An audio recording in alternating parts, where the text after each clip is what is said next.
1724년 늦봄, 한양은 뜨거운 열기로 가득했습니다. 장마가 시작되기 전에 후텁지근한 공기가 궁궐 담벼락을 넘어 백성들의 숨통을 조여왔지만 그보다 더 맹렬한 열기는 따로 있었습니다. 바로 조선의 미래를 짊어질 인재를 뽑는 과거 시험장이었습니다. 성균관 앞, 창경궁 홍화문 앞, 심지어는 임시로 마련된 넓은 터전까지 수만 명의 선비들이 마치 거대한 벌떼처럼 운집해 있었습니다. 그들은 저마다 허름한 도포 차림이거나 혹은 번듯한 새 옷을 입고 있었지만 모두의 얼굴에는 단 하나의 열망이 새겨져 있었으니 바로 과거 급제라는 빛나는 두 글자였습니다. 그날의 풍경은 그야말로 장관이자 동시에 처절한 전쟁터의 시작을 알리는 서막이었습니다. 새벽부터 모여든 선비들은 서로를 견제하며 웅성거렸습니다. 어떤 이는 핏발선 눈으로 시험장을 노려보고 또 어떤 이는 다급하게 책장을 넘기며 마지막 암기에 몰두했죠.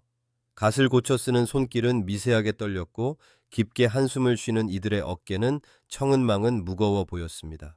조선시대 과거 시험은 단순히 학문적 능력을 평가하는 자리가 아니었습니다. 그것은 한 개인의 운명, 가족의 생계, 가문의 영달이 걸린 인생 최대의 도박과도 같았습니다. 양반 가문에서 태어나도 과거에 급제하지 못하면 한낱 백수에 불과했고 신분이 미천해도 이 시험을 통과하면 비로소 새로운 세상이 열리는 그야말로 신분 상승의 유일한 사다리였으니까요. 천여 년 전 중국 수나라에서 시작되어 고려를 거쳐 조선에 이르기까지 과거 제도는 그 역사가 깊었습니다. 그러나 제도가 오래될수록 그 제도의 허점을 파고드는 인간의 욕망 또한 교묘하게 진화하기 마련입니다. 특히 조선 후기로 갈수록 과거 시험의 공정성은 땅에 떨어졌고 부정행위는 이미 만연한 관행으로 자리 잡아버린 지 오래였습니다. 수만 명의 응시자 중 급제할 수 있는 인원은 고작 수십 명. 그 바늘구멍 같은 관문을 뚫기 위해 인간은 상상조차 할 수 없는 기발하고 때로는 끔찍한 방법들을 동원했습니다. 상황은 더욱 심각했습니다. 급제자가 되면 가난한 선비라도 당당히 한양에 입성하여 높은 벼슬을 얻을 수 있었고 부와 명예가 동시에 따라왔습니다. 그러나 낙방하면 그동안 쌓았던 모든 노력이 물거품이 되는 것은 물론 가문 전체에 드리워진 실망감과 좌절감은 감당하기 힘든 무게였습니다. 그래서 어떤 선비는 나이 60, 70이 되어서도 시험장을 떠나지 못했고 또 어떤 이는 평생 과거에만 매달리다 결국 병을 얻어 죽음에 이르기도 했습니다.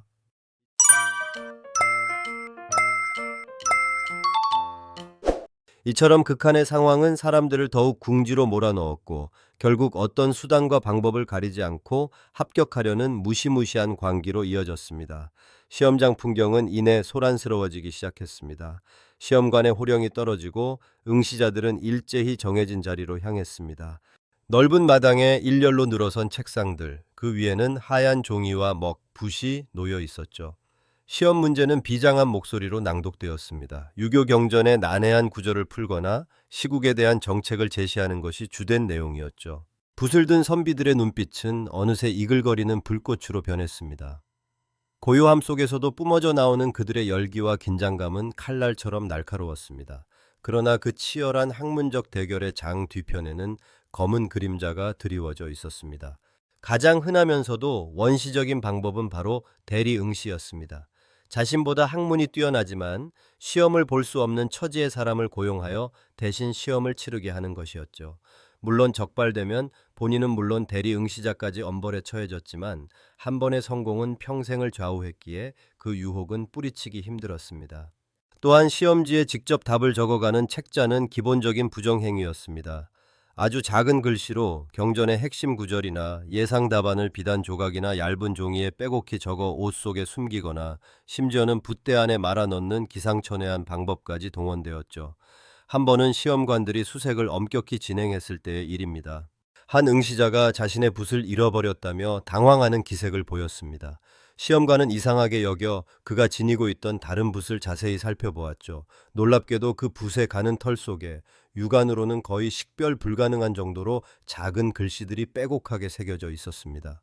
수많은 경전의 요약본이었습니다. 붓의 생김새는 여느 붓과 다를 바 없었지만 그 안에는 합격의 열쇠가 숨겨져 있었던 것이죠. 이처럼 조선의 선비들은 급제라는 단 하나의 목표를 위해 상상력을 총동원하여 기상천외한 방법들을 개발해냈습니다. 그들의 간절함이 만들어낸 부정의 역사, 과연 어디까지 이어질 수 있었을까요? 이제 우리는 그 지독한 욕망의 민낯을 파헤쳐 볼 시간입니다.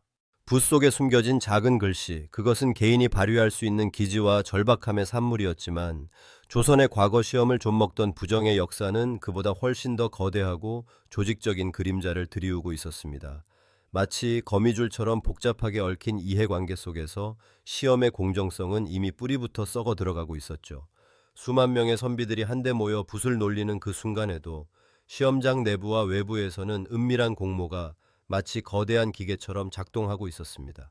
가장 지독했던 방식 중 하나는 바로 겁역이라 불리는 전문 대필자들을 고용하는 것이었습니다.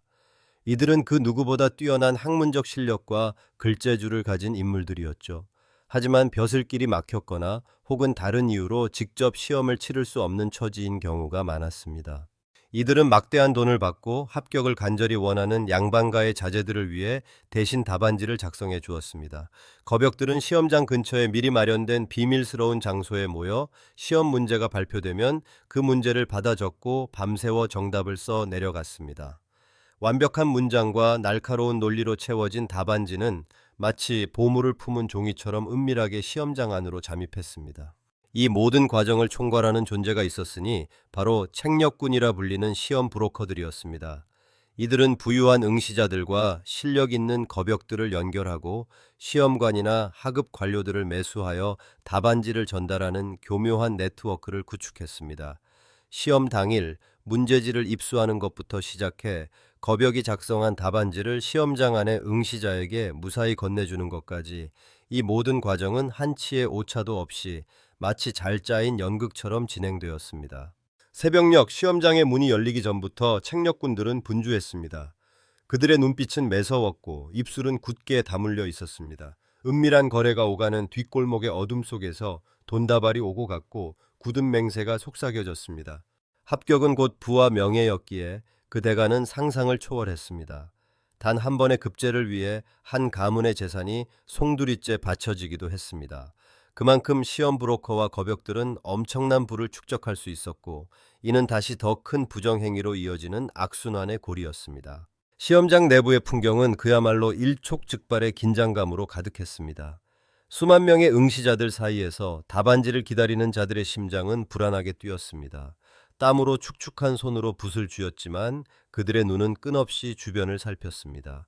자신에게 전달될 답안지를 기다리는 긴박한 순간은 마치 발각될까 두려워 숨을 죽이고 있는 사냥꾼의 모습과도 같았습니다.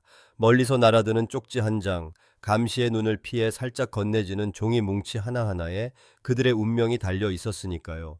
때로는 날치기라는 대담한 방법도 동원되었습니다. 시험 문제와 답안지를 쪽지에 적어 돌이나 흙덩이에 감아 시험장 담장 너머로 던져 넣는 것이었죠. 이 날치기꾼들은 시험장 주변을 맴돌며 기회를 엿보았고 신호를 주고받으며 정확한 타이밍에 답안지를 시험장 안으로 투척했습니다. 담장 안에서 이를 기다리던 응시자는 재빨리 쪽지를 주워 답안을 베꼈습니다. 이 모든 과정은 눈 깜짝할 사이에 이루어져야 했고 조금이라도 지체되면 모든 것이 수포로 돌아갔습니다.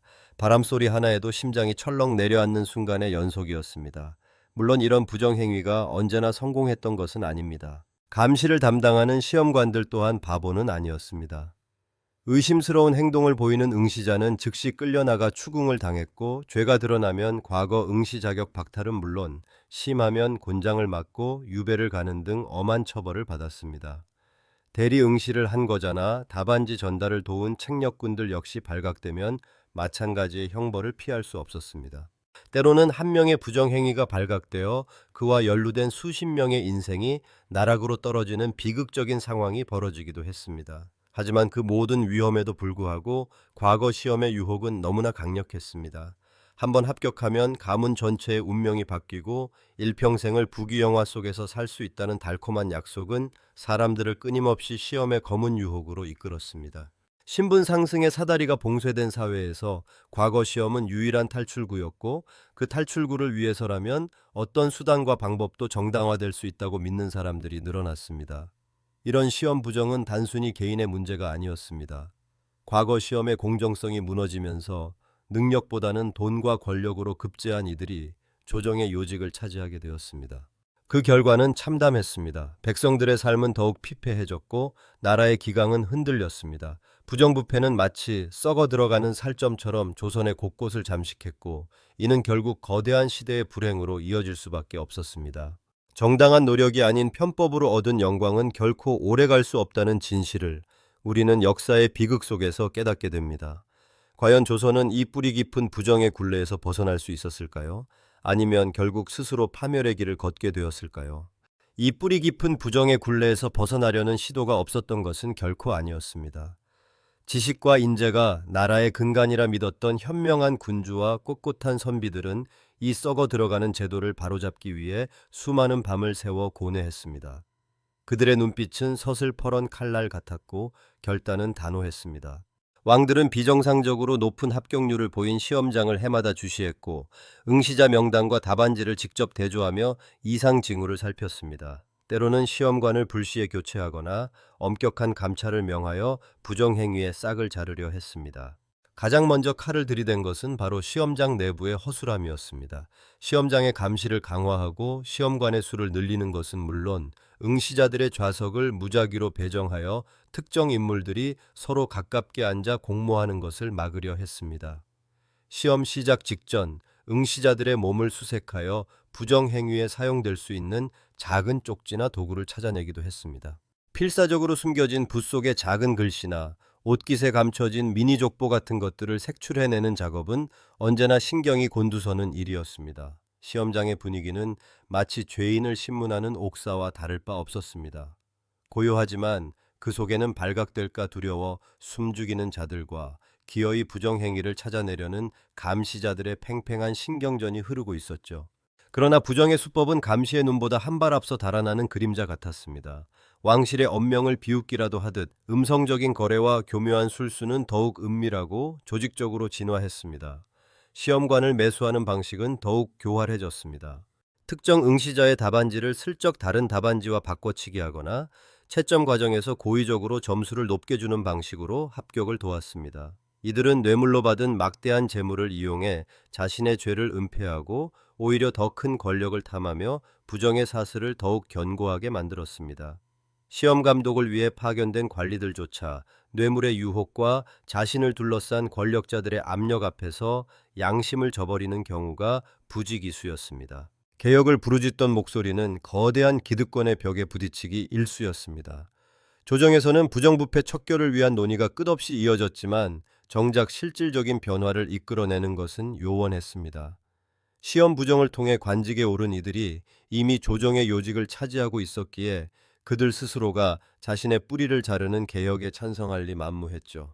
오히려 개혁을 추진하려는 이들을 견제하고 흠집을 내어 그들의 노력이 물거품이 되도록 만들었습니다.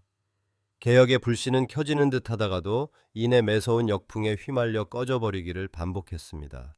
때로는 왕이 직접 나서서 부정행위에 연루된 고관대작들을 엄벌에 처하는 강경책을 펼치기도 했습니다. 명망 높은 가문의 자제나 심지어는 현직 관리들까지 과거 응시 자격을 박탈당하고 유배를 가거나 심지어는 사형에 처해지는 경우도 있었습니다. 궁궐 앞에는 죄를 지은 이들의 이름이 적힌 방이 내걸렸고 백성들은 왕의 단호한 의지에 한때 환호성을 보냈습니다. 일시적으로 부정행위가 수그러드는 듯한 착각마저 들게 했죠. 그러나 그 엄벌의 칼날이 미치지 못하는 곳에서는 또 다른 은밀한 공모가 새로운 방식으로 움트고 있었습니다. 특히나 과거 시험의 공정성을 흔들었던 것은 시험 문제 유출이라는 근본적인 문제였습니다. 시험 출제 과정 자체가 극비리에 진행되었음에도 불구하고 교묘한 정보망을 통해 문제가 미리 새어나가는 경우가 발생했습니다. 심지어는 왕이 내리는 어제 문제까지 유출되는 대형 사고가 터지기도 했습니다. 한번 시험 문제가 새어나가면 그 파장은 상상을 초월했습니다. 미리 문제를 안 답안지가 대량으로 유통되고 시험장은 한바탕 난장판이 되곤 했습니다. 온 나라가 발칵 뒤집히고 관련자들은 줄줄이 끌려가 처벌을 받았지만 한번 무너진 신뢰는 회복되기 어려웠습니다. 백성들은 과연 이 나라의 인재 등용 시스템이 제대로 작동하는지에 대해 깊은 회의감을 품게 되었습니다. 결국 과거 시험 부정은 단순한 개인의 일탈을 넘어 국가 시스템 전반의 부패와 깊이 연관된 고질적인 병폐였습니다. 뿌리 뽑으려 할수록 더욱 깊게 파고들고 칼을 휘두를수록 더 교활하게 변신하는 괴물과도 같았습니다. 능력과 학식으로 세상을 바꾸려 했던 수많은 선량한 선비들의 꿈은 좌절되었고 그들의 열정은 냉소와 절망으로 변해갔습니다. 진정으로 나라를 위하는 인재들이 등용되지 못하고 오직 권력과 재력에 의지한 자들이 득세하는 현실은 조선의 미래에 어두운 그림자를 드리웠습니다. 과연 이 끊임없는 싸움의 끝에는 무엇이 기다리고 있었을까요? 조선은 이 깊은 병폐 속에서 진정한 자정 능력을 발휘할 수 있었을까요? 그러나 안타깝게도 그 질문에 대한 답은 그리 희망적이지 않았습니다.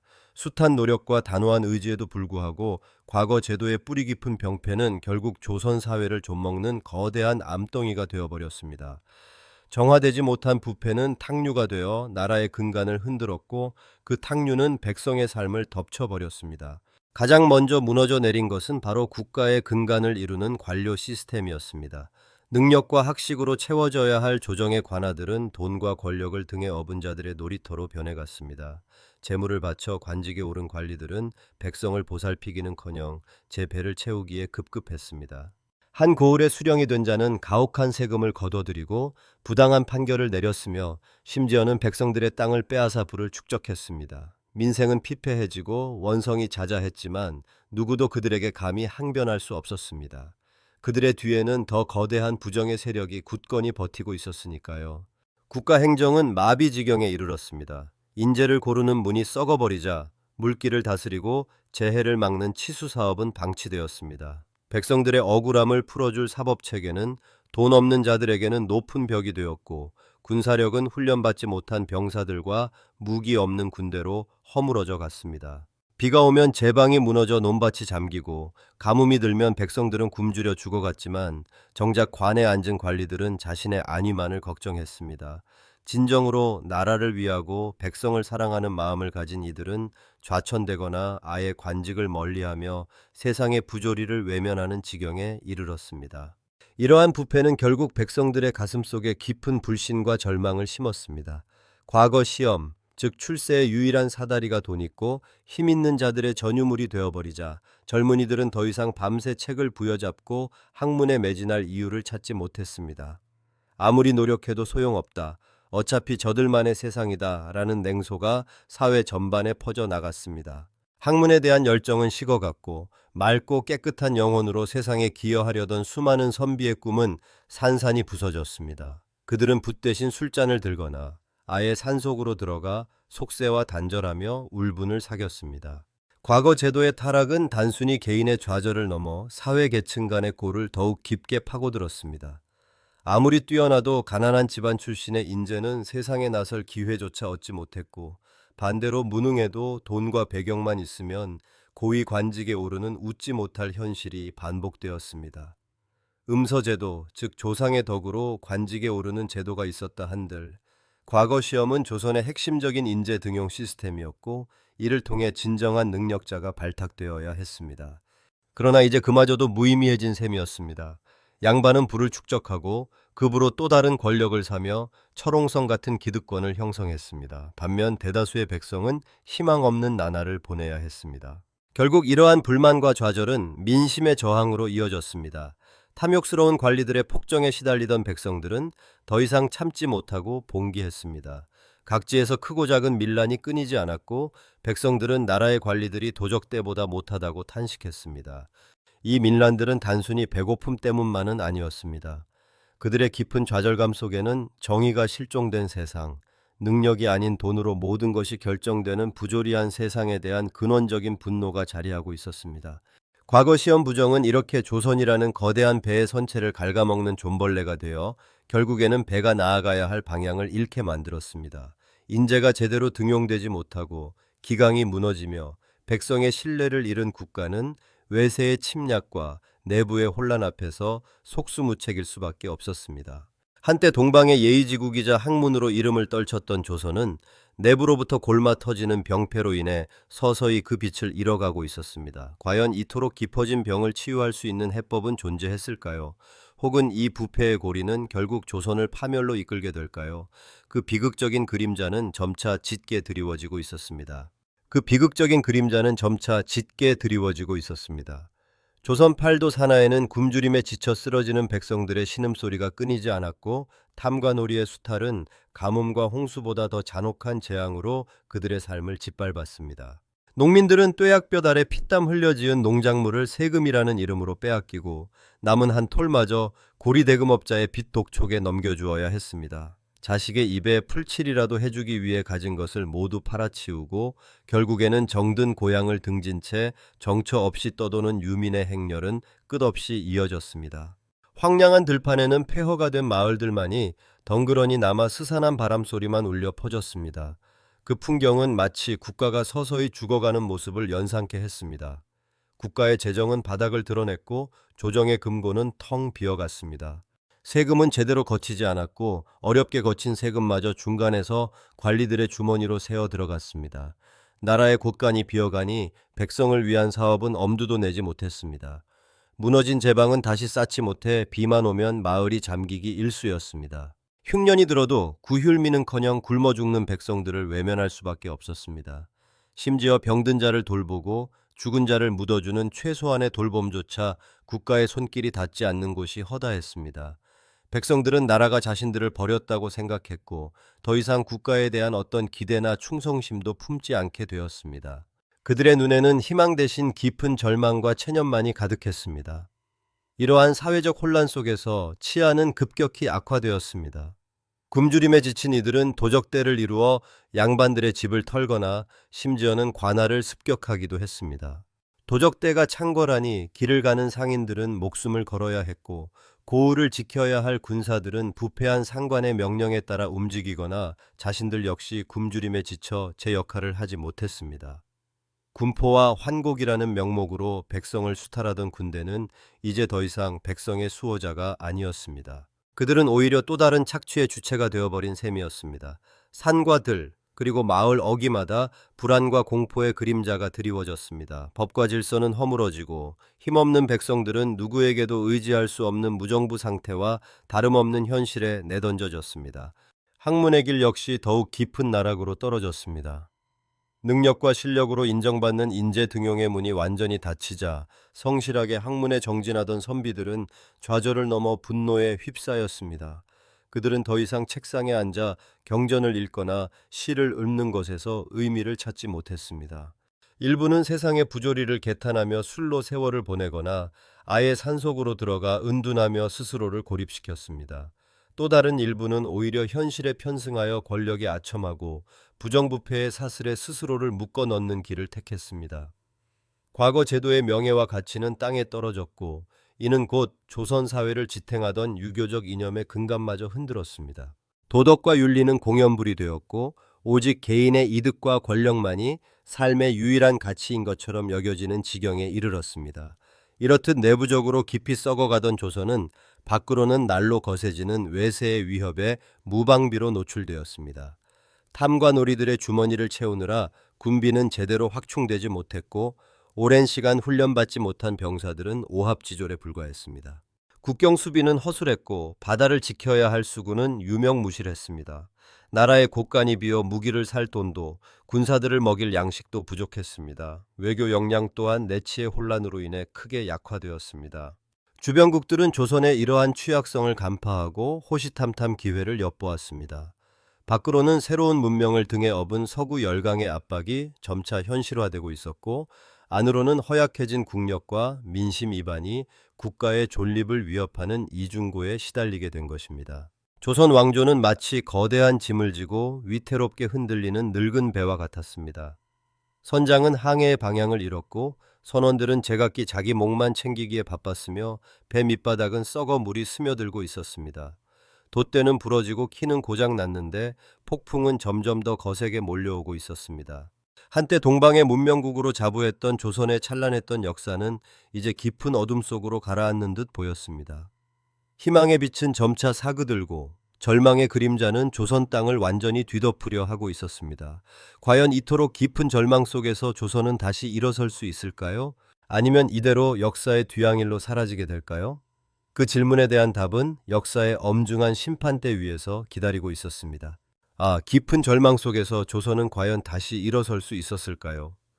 안타깝게도 역사의 심판대 위에 오른 조선의 운명은 그리 자비롭지 못했습니다. 썩어 들어간 내부는 스스로를 지탱할 힘을 잃었고 거대한 파도가 몰려오는 줄도 모른 채 표류하던 낡은 배는 결국 거친 풍랑 속에 좌초되고 말았습니다. 백성의 신음소리에 귀맞고 탐욕스러운 관리들의 배만 불리기에 급급했던 위정자들의 무능은 나라의 근간을 뿌리째 흔들었습니다. 그들은 눈앞에 이득에만 매몰되어 다가오는 새로운 시대의 거대한 흐름을 읽지 못했고 변화의 바람을 외면한 채 낡은 관습과 기득권에 갇혀 스스로 숨통을 조였습니다. 결국 개혁의 기회는 허망하게 사라졌습니다. 분노한 민중의 외침은 거세게 타올랐으나 조정은 이를 외세의 힘을 빌려 진압하는 우를 범하며 백성과의 마지막 신뢰마저 저버렸습니다. 왕실은 권위를 잃었고 양반 사회는 분열되었으며 백성들은 더 이상 자신들의 나라가 자신들을 위한 나라라고 믿지 않았습니다. 서서히 그리고 잔인하게 조선이라는 이름의 국가는 그 생명력을 잃어가고 있었습니다. 한때 동방의 예의지국이라 불리며 찬란한 문화를 꽃피웠던 그 위대한 역사는 이제 외부의 압력과 내부의 부패가 맞물려 서서히 침몰하는 거대한 유산이 되어가고 있었습니다. 마침내 거대한 비극의 그림자는 조선의 강토를 완전히 뒤덮었습니다. 힘의 논리가 지배하던 격동의 세계 속에서 스스로를 지킬 힘을 잃은 나라는 더 이상 독립된 주권을 주장할 수 없었습니다. 찬란했던 500년 역사의 막은 너무나도 허망하게 내렸고 이 땅의 백성들은 한순간에 나라 없는 민족이라는 비극적인 운명을 짊어지게 되었습니다. 그들의 삶은 처절한 고통과 억압으로 얼룩졌으며 빼앗긴 들판에서는 피눈물 나는 절규만이 메아리 쳤습니다. 선조들이 피땀 흘려 지켜온 강토는 타인의 손에 넘어가고 그들의 문화와 언어마저 짓밟히는 참담한 현실을 마주해야 했습니다. 이 비극적인 결말은 단순한 한 왕조의 몰락을 넘어섭니다. 그것은 스스로 변화하고 혁신하지 못한 국가가 어떤 대가를 치러야 하는지, 그리고 민중의 고통을 외면한 권력이 어떻게 스스로의 존재 가치를 상실하는지 보여주는 냉혹한 역사적 교훈입니다. 국가의 존재 이유는 백성의 안녕과 행복에 있다는 가장 기본적인 진리를 망각했을 때 그 국가는 아무리 오랜 역사를 가졌다 해도 결국에는 쓰러질 수밖에 없다는 것을 뼈아프게 증명한 사건입니다. 하지만 이 절망적인 역사 속에서도 꺼지지 않는 불씨는 있었습니다. 나라를 잃은 고통 속에서 백성들은 비로소 스스로의 운명을 개척하려는 강렬한 의지를 다졌습니다. 그들은 피 흘려 독립을 쟁취하기 위해 싸웠고 미래 세대에게 물려줄 새로운 나라를 꿈꾸었습니다. 쓰러진 역사의 폐허 위에서 잃어버린 주권을 되찾기 위한 고난의 행군이 시작된 것입니다. 조선 왕조의 마지막은 우리에게 묻습니다. 과연 진정한 국가는 무엇이며 그 국가를 지탱하는 힘은 어디에서 오는가? 백성들의 삶을 외면하고 부패와 무능에 빠진 권력은 아무리 견고해 보여도 결국은 모래성처럼 허물어진다는 준엄한 진실을 일깨워 줍니다.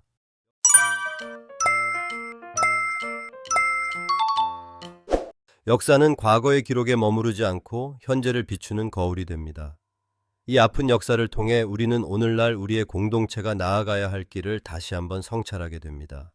그 비극적인 그림자 속에서 우리는 다시는 그와 같은 실패를 반복하지 않겠다는 굳은 결의를 다지고 희망을 향한 발걸음을 멈추지 않아야 할 것입니다.